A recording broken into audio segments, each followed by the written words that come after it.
my little joking ways is kind of a, oh, excellent. Let's see. So I want to get that.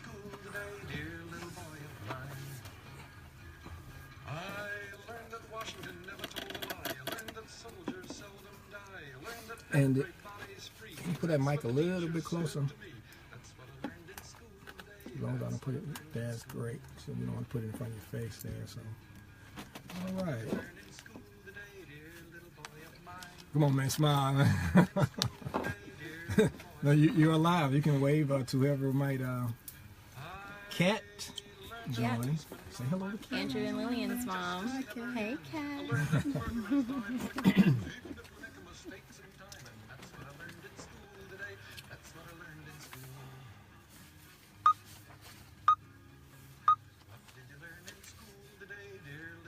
This song, though. Well, first it's going to be a little bit about you. Okay. Actually, I don't need these headphones. So it just throws me I off. learned our government must be strong. It's always right and never wrong. Our leaders are the finest men, and we elect them again and again. And that's what I learned in school today. That's what I learned in school. I used to play this on the labor show. What did you learn in That was school pretty today, neat. dear little boy of mine? What did you learn in school today, dear little boy of mine? I learned that war is not so bad. I learned about the great ones we have had. We fought in Germany and in France, and someday I might get my chance. And that's what I learned in school today. That's what I learned in school. All right. That was a piece from Pete Seeger. What did you learn in school today? I don't think they're learning that at Sudbury. So how are you today, Miss Sides? How are you? I'm well. I'll be calling you Dominique. Is Dominique, that's yes, good. That's please good. do. That's good. Okay, we're going to start off. Well, I want to start off about your background. Where are you from, and are you Houstonian? What's your educational background, the whole bit? Okay. I was originally born in Biloxi, Mississippi. Moved here when I was young, about 8. So Right. raised in Houston, Texas. Okay. Went to school out on the southwest side, A-Leaf, in Fort Bend. Yeah, those were some pretty rough schools back in the day. From what I remember. I didn't realize it when I was there. Right. I used to work out You that know, way. it was, you know, that's Just what I school. knew. Yep. Right. That's what I knew. And then I found out when I was an adult. Like, whew. But no, it was a good experience. Then I went away to college to Oklahoma, and came back and enrolled in a couple different programs Right. and started like my corporate experience, and that was interesting. Okay. Which means that I had to leave. Huh? Yes. Eventually the kids got older, and I started doing my own thing. Okay. Okay. Was there anything at A-Leaf or in public school, when you experienced public school, that said to you, because right now you're co-founder of Sudbury, Houston Sudbury, was there anything that said to you, hey, this is not right, maybe I need to be doing something at a young age? When was your revelation? When I was in school, I was one of those students that tried really hard not to rock the boat. Just whatever the teacher said. Right.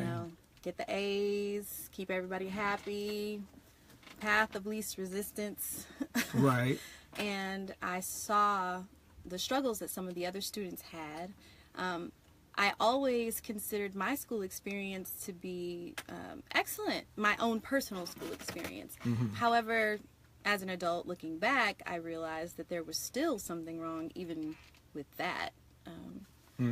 But I think along the way it was about watching other people and how school treated them and how they got along in that environment. And you have 3 young people. You want to say a shout out, maybe they're watching. Hey, Dylan and David and Daly. Okay. And what was it about their educational experience that didn't fulfill your expectations, or did you homeschool from the beginning? We started homeschooling when Dylan, 6 weeks into 6th grade. I think we saw the issues begin to come to the forefront when he was in 4th grade, and he had a teacher that just didn't recognize that his learning style was different. she favored certain students and the way that they approached their schoolwork. And it became more about, you know, he has to come early and he has to skip recess and he has to stay late, and it was really discouraging for him. Right. Then we tried a charter school, Okay. and that was kind of difficult. We went to public school, back to public school, I should say, and in an arts program, a fine arts and performing arts program. Thought that would be okay, and honestly, the one thing he loved about it was his theater arts class. The teacher allowed them freedom. Yeah. And for me, can you name the schools? And it's Sure. it's not to denigrate Right. them, but You know, in 4th grade, he was at Memorial Drive Elementary in Spring Branch, which is considered basically a private public school. okay. It's in a very affluent neighborhood. It's very small, maybe 300 families. Okay. For a public school, that's small. That's And HISD. it's Spring Branch ISD. Branch, okay, Yep, Spring okay. Branch ISD. It's in the Memorial Villages area. Okay. Then he went to a Harmony School by NRG Stadium over up near Kirby and Main and 610 Okay. South Loop. So Right. he went there. Overall, I think it's okay. The Harmony school system is okay. It just was not a good fit for Dylan. Right. And then back to public school, HISD, Pershing. So he was at Pershing, which was like a tiny high school. Right. Right. It seemed like millions of children, but it's huge, and it was overwhelming. And honestly, we thought the social aspect would be the challenge, but it was the teachers. Okay. And not to discredit them in any way, I felt like that the environment that they were Go ahead. put in was just not conducive to learning. I mean, you know, Right. 35, 40 kids, 40 minutes, just trying to manage, you know, and I couldn't see my kid come home every day looking discouraged and beat down and feeling like his teachers weren't valuing his opinion or wanting to hear what he had to say. Okay. So what began your journey outside of those schools? I mean, you obviously, because there was a homeschooling movement here for years. Were you a part of that? No. Or unschooling? Yeah. Unschooling. Yeah. So Pershing, that was the turning point for us. We were probably 4 weeks in when my husband asked me if I was willing to homeschool Dylan, and it actually brought tears to my eyes. I was like, of course, you know. And at the time, I was in a college program for business, and so we could study together. You know, we'll approach it like that. And at first, I thought homeschool looks like school at home. You know, I had never seen it any other way. And then we went to a hybrid, like, you know, we'll go somewhere else and you can do classes on Tuesdays and come home and, you know, do your work on your own, and we'll manage it that way. Right. No. Right. And then we progressed to unschooling. Okay. And in unschooling is where I found out about the Sudbury model. Okay. Because there is a big community of unschoolers, homeschoolers, Yes. and so now why did you decide to take on the financial responsibility of being a co-founder? I'm sure, you know, that's a real commitment. That's a true commitment. I love my kids, and I wanted to make it happen for them, believing so much in the model that I also wanted it to be available to other kids with maybe their parents weren't in a position schedule-wise, you know, to make it happen for them. Or maybe financially it was going to be a challenge, but they could contribute to the community, make it happen for them. I saw the school system just isn't equipped to educate my kids, not in the way that I think that they should be. They're more equipped to learn the things that they need to know on their own with guidance. Right. Right. But you felt like your kids were, well, more free thinkers. Is that a reason, or Honestly, you want to have control over their education, or what? so part of of it those? was I didn't want to spend the time undoing what public school would impart on them. So the history classes, Okay. especially. Right. So, you know, What did you learn in school being today? Black in America, Right. there's a lot of unlearning that gets done at home. You know, just let me offer you the other side of what that textbook said. And I just wanted to get away from that. Like, why can't you just learn what it is from the beginning? Right. Why do we have to? We can discuss what other people think and know, but why sit in a classroom every day and be indoctrinated with these untruths? Right, right. Which are being purported as truth. Yes. Yeah. Yeah. So, and if you can talk about what community, what person that you came together with to begin the school, or even begin talking about creating the school. So when I was invited to, from an unschooling group on Facebook, I was sent an invitation to a founders group meeting for this school, the Houston Sudbury School. And it was in its infancy. I think they had just begun meeting, weren't even sure when the school would open, just, you know, preliminary talks. Right. And I honestly didn't go with the goal to become a founder per se, or to be a staff member by any means. That was nowhere in my thought process. Right. But when I went and I attended the meetings regularly, I became more and more passionate about the model and needed to see it happen. Okay. Can you talk about, or at least mention the names of some of the other people that were? So, Kara and Andrew DeBusk, they're really heavy in the unschooling community and have been for years. Okay. Kara has a background in as an educator in private school in Houston for many years, being the head of the arts department at Episcopal, so she has that background. Then some of the other founders, like Kat Levinsky, who's not actually on staff, but was really instrumental in helping to get started. Andrea Armstrong, who's the president of our assembly, she was really instrumental in getting us started. The Rhodes family, they were instrumental. So, I mean, we had a really, really good group. Carol, Money Manfrey, like, she was really into unschooling, and she was a part of the other school that you actually knew about prior to, like, you knew Carol. So that's how you came to us. Right, exactly. Okay, so there was an embryonic group of people. Yes. And I think I've mentioned this to you before, just so many times people come together with great ideas and this kind of fizzle out. What was the inertia that kind of kept you guys going?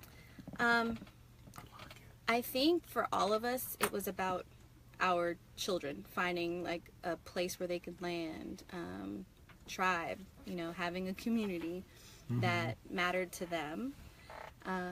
Also, we were lucky enough to get REA Grossman involved, who is a graduate of a Sudbury school from the East Coast. And having that amount of experience and knowledge of the model helped tremendously to push us forward. Okay. So. So this is your second year of full. I hate to say classes. What do you call? What do you call it? I mean, you could say program or session or this. You know, we just completed our third semester. Okay. So. Okay. All righty. So, and you feel like you guys are solidly. Yes, I think we have an excellent foundation. We're really excited because we're moving into a new space. Actually working up to that, unpacking and work days with all the families coming up here next weekend. So super excited. Okay, the physical address of the new location? 1936 Dolly Wright Street over in Acres Homes. Okay. So now let's dig into what is the Sudbury model. What does that? How is that different from Montessori? How is that different from just freestyling it at home, homeschooling? What does that mean beyond democratically run? What does that mean? So a lot of schools that offer non-traditional education will say they're student-led in their learning experience, but we really are 100% student-led. They say it, but once you get down to the specifics, there is a curriculum, or there's an angle, or there's something that they're pushing, some philosophy. Right. And we don't have that. It really is about the individual student and their journey. So they spend the time doing the things that interest them most, and through that they learn what they need to know to do whatever it is that they want to do. The difference between our school and unschooling is that they're doing it in a community. And a lot of unschoolers, they get out and about, and they learn through living. So they interact with all kinds of people all day, every day. But being in a community where there are other students every day, you come and you're learning from each other, and there's also the governance of the school. So everyone is involved. You really don't get that from unschooling. You don't have this institution that you affect in this way. So. Now, in Sudbury, I'd heard the name before years ago. Is that a worldwide system? Are all the Sudbury schools around the country connected in any sort of way, other than you might say that the ideology? Well, I'll say ideology. That's really to the extent to which they're connected. Sudbury Valley School, the school that this model is based on, will adamantly express that it is each individual school has its own identity, and it's not like it's a franchise or this is the Houston location of this school, but it is worldwide. There are at least 60 around the world, and in I guess 30s in the US, and growing, because there are more that are opening, especially in Europe.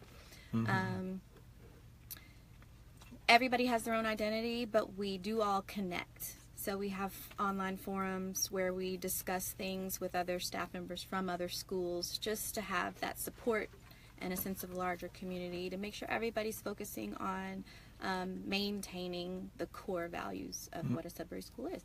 Okay, again, the core values are basically democratically run. Self-directed learning. Okay. Yes. Now, like most parents, I'm with Sudbury, and Ishmael is really, since the day he left, he's been trying to get back. He's been in like 85 camps, but he's still talking Sudbury. So, but the apprehension that most parents have is we used to curriculums. We all grew up with curriculums. So, and I don't have that apprehension necessarily right now, even though my Ishmael is not reading yet.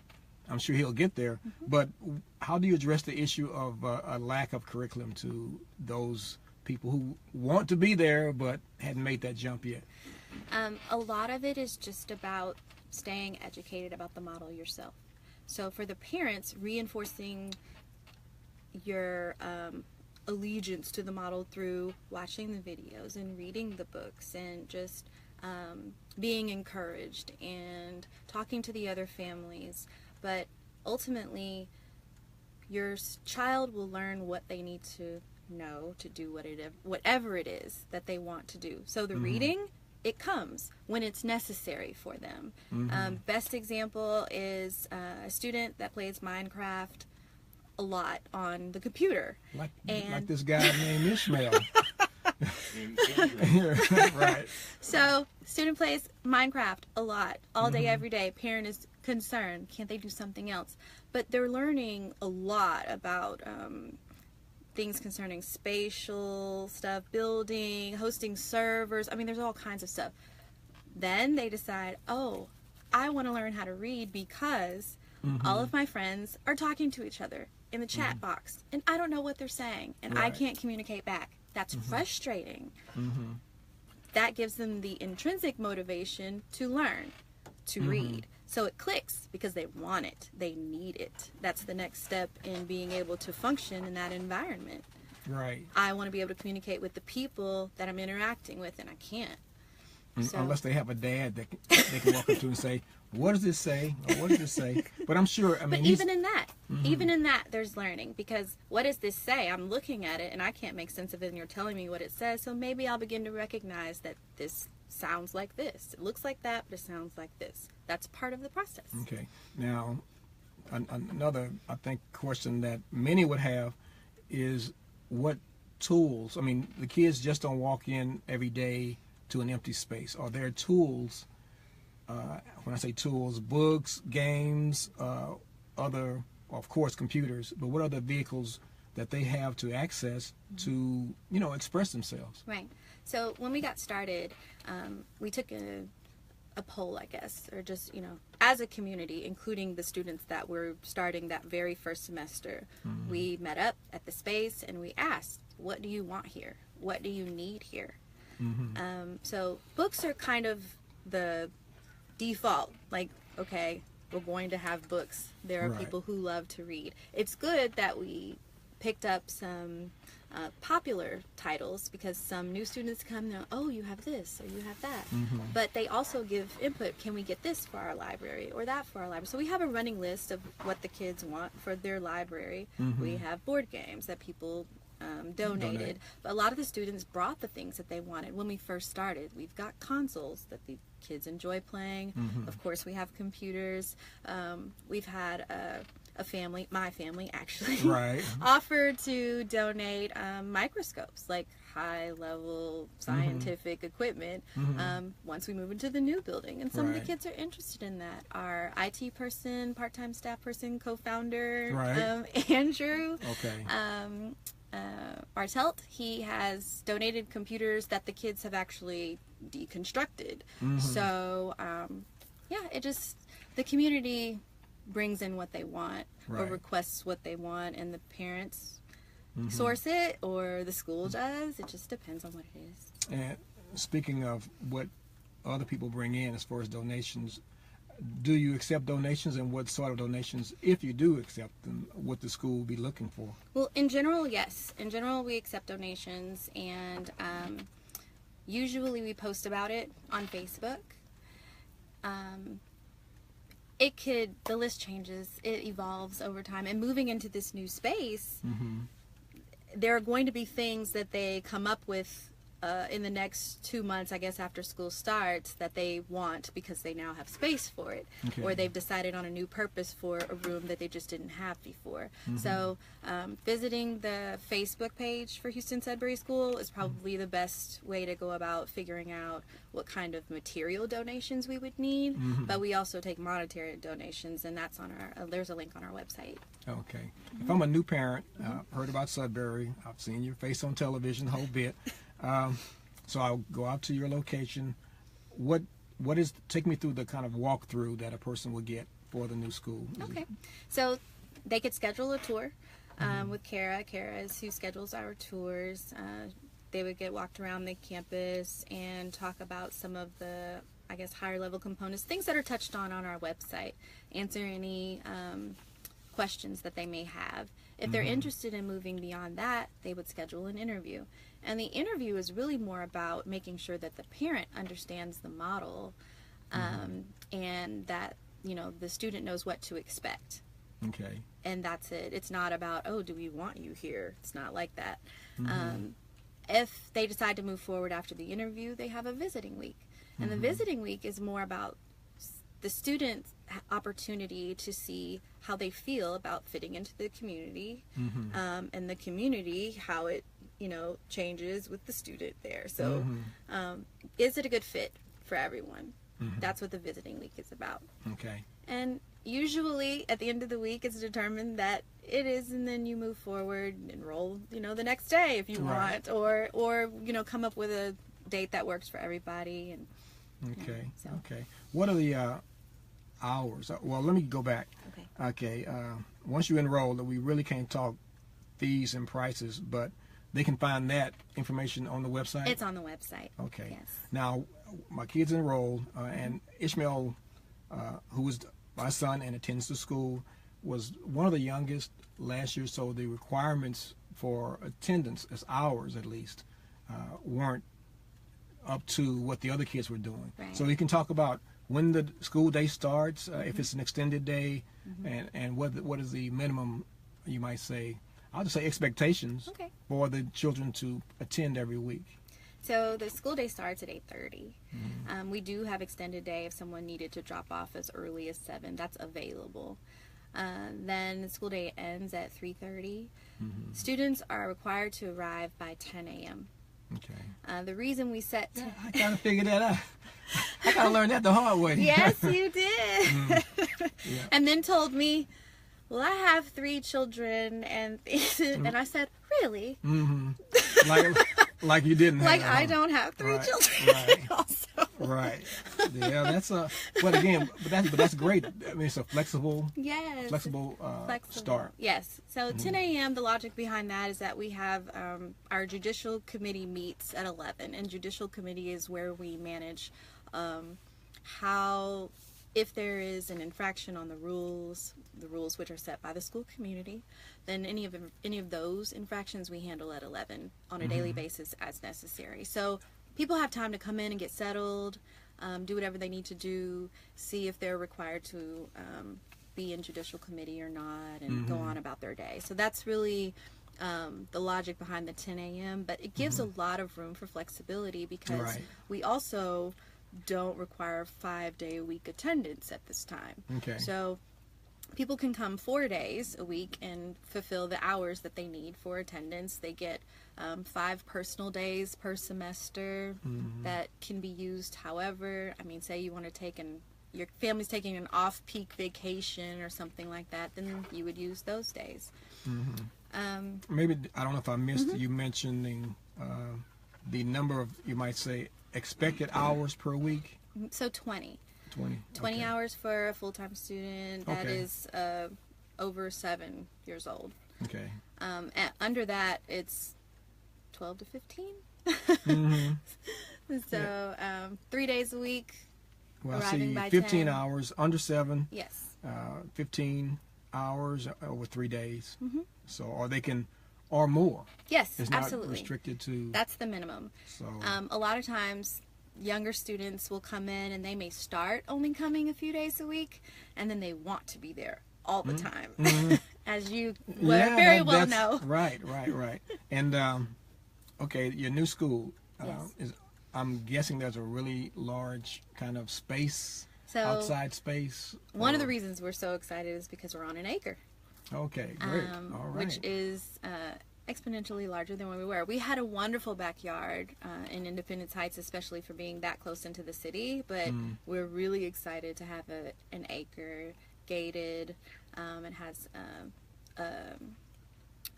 a paved area with a basketball court and a nice green area out front, lots of space in the back, and the school building itself is 6,000 square feet, so lots of space is spread out compared to our 1,000 square feet that we left. Right. But I mean, you fit them in. All those kids, you fit them in. We did. Yeah. We did. We operated comfortably. I think we did really well. Right. I think we had about 23 students at the end of the school year, and Okay. we're going into the next school year, I want to say, with probably 5-ish more than that. Right. Just starting out the school year with about 5 additional students. Okay. Okay. All righty. Will there be any meetings that the general public can attend? I'm sure that there's going to be a meeting for the prospective parents or for the parents. Right. So we have our first open house for this coming school year is the Saturday right before school starts, August the 26th, I believe. And you can find information about that, all the details about that on our website or our Facebook page. Okay. All righty. Well, and we still have more. So don't get up and run out here. Okay. And we're going to go back and forth because this is always going to be a concern. I know Ishmael really loves, again, the Minecraft. We talked about that. But kids, the independence that you give to certain kids, I mean, at a certain age, I mean, between 6, 7, 8, they're still trying to find their own way. They're trying to, I guess, find their friends, find what they would like to do. I mean, isn't there a tendency to gravitate toward playing all day? Isn't there, would you think? I mean, I'm not saying Ishmael does it because, that's why he had all these camps to be more active. But, I mean, the tendency, what do you think about tendencies in kids? And I guess a piggyback on that, I had someone ask me a question just now. You said about the Minecraft learning to read, Yes. and they will want to learn to read. Necessarily, you have the kids that want to learn to read. What do you do about the kids that just all right, give up and just go somewhere else and start doing something else altogether? I haven't seen that yet, but honestly, whatever they decide to do, it really is okay. So the other part that the students appreciate about the school is that there is no judgment. Whatever choices that they're making, as long as they're respecting the school community and the other students in it and the staff members in it, there is no judgment. So how you want to spend your time, it's okay. Maybe they don't use Minecraft to learn how to read, but there will come a point where they will need that skill, and then they will want to learn it because it benefits them in that moment. So that makes sense.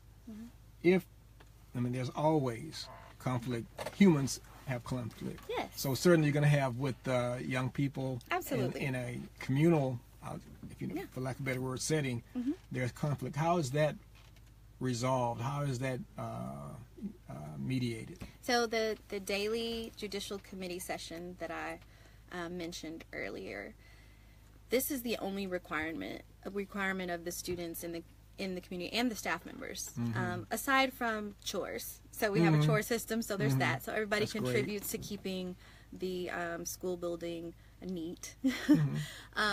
Judicial committee is a panel, 3 people, a staff member, an older student, and a younger student. Okay. Even 5 years old, it does not matter. All students and staff participate. We currently ended the school year on a rotation of every 2 weeks. So everyone serves for 2 weeks at a time, I should say. So once you've served your 2 weeks, you don't serve again until it's your turn. Okay. The law clerks, there are 2, a staff law clerk and a student law clerk that work together to manage the system. They assign the people to this panel. When there is an infraction, and I say infraction, it could be decided that no one even broke a rule. But these rules that the community came up with and voted on all together are in our law book. If someone, a staff member or student, sees someone doing something that they shouldn't, or they know is against the rules, or something to offend them personally, then they write it up. So there's a form in a basket. They go grab it. They put their name, the date, who they're writing up, if they know who did whatever. I mean, it could be there was a mess left out and they have no idea who it was. So an investigation happens to figure out who the things belong to. It's an investigation. Yes. So these forms get reviewed by the judicial committee every day at 11 o'clock, and they hear the cases. There are case numbers assigned. They bring in the person who wrote it up. They bring in the people, the offenders, if you want to call them that, any witnesses. And people can just come and sit in JC is what we call it. But people can come sit in judicial committee as audience, basically. Just they can sit, they can ask questions, because it is community driven. So judicial committee asks a bunch of questions. They figure out what happened. Like, okay, based on your testimony and yours and everyone else's and these pictures even, whatever there is that they have to work with, we've decided that so-and-so broke a rule, or nobody broke a rule. And if they say, so-and-so, you broke the rule, the mess rule, you didn't pick up your lunch stuff when you were done, then the person can say, I'm guilty or I'm not. So they have an opportunity to plead one or the other. If they plead guilty, they move on to sentencing. And sentencing for something like a mess rule could be you have an extra chore, or if you left your mess on the floor, then it could be something like you're not allowed to play in that room with those things, or it depends on what the rule was and how many times they've broken it. They look at their whole record and see what were they sentenced with before, what works, what doesn't. The person who broke the rule is usually consulted. What do you suggest? What do you think will work for you to help remind you not to do that again?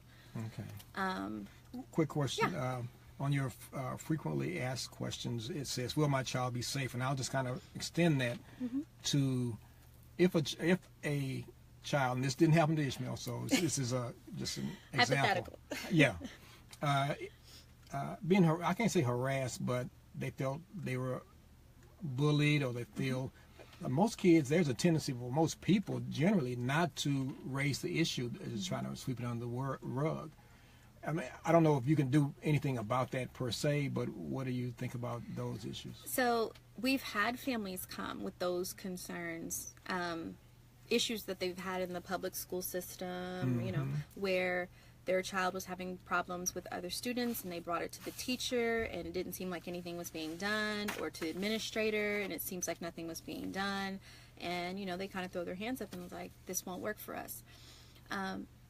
Because everything is handled immediately and justly and fairly and as a community, it really deters that kind of behavior.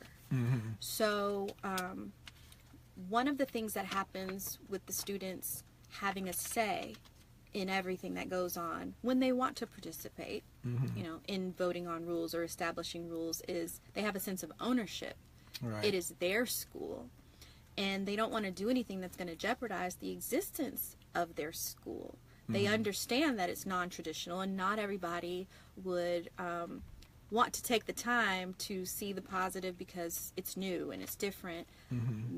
So it becomes important to them to protect it. Part of protecting it is to not do things like that. Right. They become really close, almost like a family per se. It's a really tight-knit community. So if there is someone picking on someone, or something that looks like bullying could escalate, it's nipped in the bud very early. And the newcomers that come into the community, they see and they learn, they realize that, oh, this is not really acceptable here, because it's going to get dealt with immediately and by other students usually. No one is afraid to speak up. They're not afraid to speak up because they see results. Right. They know, I have a problem, I can express the issue, and it's going to get dealt with. It won't get swept under the rug. Nobody's going to ignore me. I have a voice. Okay, that's great. One issue that I want to bring forward is the issue of the attendance of minority students, black students, Hispanic students, and I'm not sure what the demographic breakdown is, but since the audience, many of the in the audience are black, African American, and many of them are progressive, and many of them are looking for alternative ways. What is there to attract? I mean, it attracted you, it attracted me, but what do you see there that would attract African American? Because many times, and you know as well as I do, many times we walk into a situation that there's no blacks. There's a reluctance to engage and inject yourself into that situation. Right. So first of all, one of the things that I discussed with you, actually, but when you were considering enrolling your son, was if you don't come, we won't be here. So it takes us being there for more to come. So there's that. It seems so obvious, but you know, it's the real thing. There's that. That's you know, one thing. I think it was helpful that I was part of the founders group. Very much so. Yes, and that I decided to be a staff member and be that involved. So there's that. We have a handful of students that are black, and we want our community to be diverse. I think the one thing about the school that would attract our demographic is the lack of the top-down authority. Right. Okay, so that type of system is a challenge for us. Right. Just being able to be ourselves and not have to worry about, you know, what the principal is thinking and the teacher is thinking and how they're treating, you know, our kids, and if they're getting treated fairly or seen as who they are rather than what they look like. You know, that dynamic. Right. And normally I normally don't try to jump in, but you said something that really struck me, because I used to deliver mail out in A-Leaf and to those schools out in A-Leaf, and you deliver the mail to the office, and I mean, on a regular basis, I would see this little 8, 9-year-old, 6, 7-year-old black boy in the office. It's like, wait a minute, why is it always, I mean, it's rhetorical, it's obvious what it is, but again, what you're saying in that particular environment there, and well, they leave now too, but in your environment at your school, at Sudbury, you that tendency to, you might say, pull out the dark kid and for retribution is not there. It doesn't exist. Mm-hmm. It doesn't. And I know sometimes it's difficult to envision a place where it doesn't exist, especially when we aren't the only ones there. Right. Right. But it really is about community with these kids, and the staff members are so determined to make it allow the community to be organically whatever it's going to be. Right. Mm-hmm. So the students are the ones who really set the atmosphere, and they hold each other accountable and are really fair. So if you can make a quick pitch to, again, we know our audience is diverse certainly today, but if you can make a quick pitch as to the black listeners, yes, why you would want them to come to school. I mean, just specific to the black or Hispanic listeners and viewers. I believe that the Houston Sudbury School is a unique opportunity for our children to avoid being indoctrinated with what is being taught in the public school system, what's being mandated by the public school system, by the state, all of the testing that's involved in the public school system that is required of them, that is not necessarily tailored to how they learn and the way that they project their intelligence. I believe it will give them an opportunity to get outside of themselves and not have to worry about some of the things that they do in their day-to-day existence, a freedom per se. And that's really important. It helps with their confidence. Something that they will walk away with is knowing how to not just fight against what's challenging them, but just knowing who they are and being confident in who they are and handling things from that perspective. Right. Okay. We're wrapping it up pretty soon. I want to make sure that I cover Sudbury Seedlings. What in the world is a Sudbury Seedling? Is it? So that's a program that will begin here in the fall. I think October-ish. Kara is managing that. But it's for the younger kids, the kids that have not aged into Sudbury yet. If they want to get a feel for the Sudbury environment, their parent can bring them, enroll in the program, and it's more like, a play atmosphere. They just get to wander around and interact with other kids their age, but a precursor to a Sudbury education. Right. And then their parents can get a feel for what the environment is like. Okay. And I think that would be helpful just for the younger incoming kids. Okay, and those aged minimum is 3 years? Yes. 3 to 5? And we'll mention the price on that if you can. I think there's going to be a registration fee of $25. Yep. What is that an ongoing fee? No. It's just drop in and pull out kind of thing? It really is. The $25 is more like, I'm going to show up. Right. So this is to help manage, processing the fact that my family is going to be involved to some capacity. But once you register, then you just come whenever you're available, whatever fits your schedule. Between 7:30 and 3, basically. Yeah. Is it a drop off or the parents must stay? No, the parents must stay. Okay. That's how it's being handled currently. Like I said, it's in its infancy, Right, and there will be right. more details about that. But there will be certain hours for the Seedlings program, certain days that will be available. But Kara would have the most information about that. Okay. I don't think we've nailed down the contact information. Excuse me.